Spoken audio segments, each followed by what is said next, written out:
Hello everyone, welcome back to my channel. हमारा relational algebra complete हो चुका है। उसके हमने एग्जांपल्स भी देख लिए थे और कुछ एमसीक्यूज भी हमने सॉल्व करे हैं।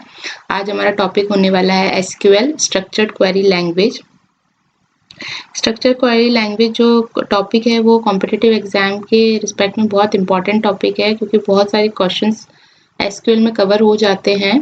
तो हम इसको पार्ट बाय पार्ट्स हम पढ़ेंगे। जैसे आज हम पढ़ लेंगे कि इंट्रोडक्शन में एसक्यूएल की सब लैंग्वेजेस क्या होती है, फिर आगे आगे और चीज़ें हम परफॉर्म करेंगे। अब यहाँ पे अगर आप देखें तो आज का वीडियो स्टार्ट करने से पहले हम please likes and subscribe my channel. And चलिए स्टार्ट करते हैं। तो एसक्यूएल होती है आपकी स्ट्रक्चर्ड क्वेरी लैंग्वेज। इसकी सब लैंग्वेजेस में फर्स्ट आ जाएगी आपकी DDL, data definition language. It is use to define और modify the database table definition.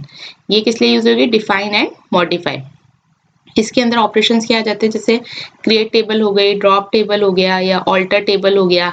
ठीक है, ऑल इंटीग्रिटी कंस्ट्रेंट्स जो होते हैं वो आपके डिफाइन होते हैं DDL में। इंटीग्रिटी कंस्ट्रेंट्स हमने देखे थे, जो प्राइमरी की हो गई, यूनिक की हो गई, फॉरेन की हो गई, रेंज वैल्यूज क्या होंगी, फील्ड रेंज वैल्यूज एटसेट्रा।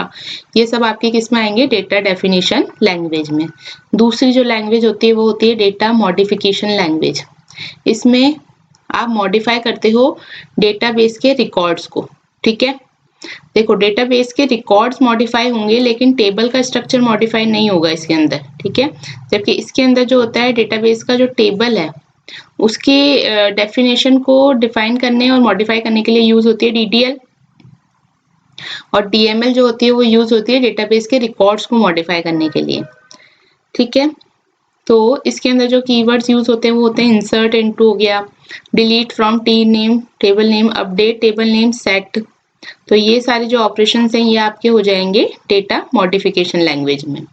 यहाँ पे देखिए मैंने लिख भी रखा है data modification but not table structure modification. Data का मॉडिफिकेशन होता है लेकिन टेबल का मॉडिफिकेशन नहीं होता।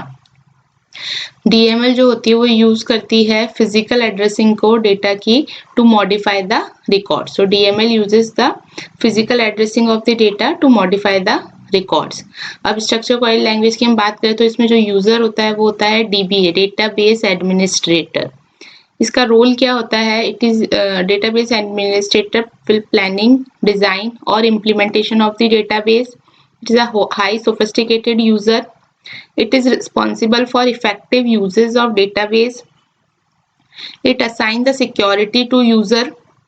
Next, all DDL operations should take care by DBA. Database administrator ही है जो सारे DDL के operations को कंट्रोल करके रखता है। And also database administrator is responsible which data should use by which user. Okay, इसका मतलब ये है कि जैसे आपने एक टेबल बनाई तो जरूरी तो नहीं है कि यूजर को आपको सारी डिटेल्स शो करनी हो। आप कुछ रिक्वायर्ड डिटेल्स जो उसको शो करनी है बस वो आप उसको रिप्रेजेंट करेंगे, उसका एक्सेस उसे देंगे और बाकी डिटेल्स को हाइड करके रखेंगे। तो ये जो अथॉरिटी है ये आपकी डेटाबेस एडमिनिस्ट्रेटर के पास होती है, यूजर को आपको क्या रोल्स प्रोवाइड करवाने हैं और क्या नहीं करवाने। दूसरा आता है आपका DBMS। DBMS कोई यूजर नहीं है, बट DBMS क्या है? एक सिस्टम है जो हमने पढ़ा था, इंटरफेस होता है यूजर और डेटाबेस के बीच में। इसकी रिस्पॉन्सिबिलिटीज क्या होती हैं? फर्स्ट तो होता है maintaining your physical details in proper format, for example in tables. तो फिजिकल फाइल सिस्टम्स जो होती हैं वो अलोकेटेड होती है बाय DBMS। सेकंड होता है recovery from the transaction failure, जो हम पढ़ेंगे ट्रांजैक्शन कंट्रोल मैनेजमेंट में। Third is avoid error because of concurrent execution. जो भी एरर्स या इनकंसिस्टेंसी आती है उसको अवॉइड करते हैं हम कॉन्करेंट एग्जीक्यूशन की प्रॉपर्टी की वजह से। जो थर्ड सब लैंग्वेज है वो है data control language. Data control language किस लिए यूज होती है? To maintain your transaction based operations like roll back हो गया, अबॉर्ट हो गया, कमिट हो गया, या फिर ट्रांजैक्शन कंसिस्टेंसी, कोई चेक पॉइंट्स आप लगा रहे हैं या कहीं किसी ट्रांजैक्शन को अगर कमिट कर रहे हैं, रोल बैक कर रहे हैं, तो उसकी जिम्मेदारी होगी आपकी DCL की, डेटा कंट्रोल लैंग्वेज की। यहाँ आप डेटा को कंट्रोल कर रहे हैं। ठीक है, और लास्ट आपकी सब लैंग्वेज होती है data query language. Data query language किस लिए यूज होती है? To retrieve required data from the database. जैसे हमने अभी रिलेशनल अलजेब्रा में जो डेटा हमें रिक्वायर्ड था उसके हिसाब से हमने रिलेशनल अलजेब्रा की क्वेरी लिखी थी, उसी तरीके से जो डेटा क्वेरी लैंग्वेज होती है वो भी किस लिए यूज होती है, to retrieve the required data from the database. ये कुछ एसक्यूएल के स्टैंडर्ड्स हैं। अभी फर्दर स्टैंडर्ड्स और आ चुके हैं इसके, वो मैंने यहाँ मेंशन नहीं किए, बट वो मैं आपके डिस्क्रिप्शन में मेंशन कर दूंगी बाद में।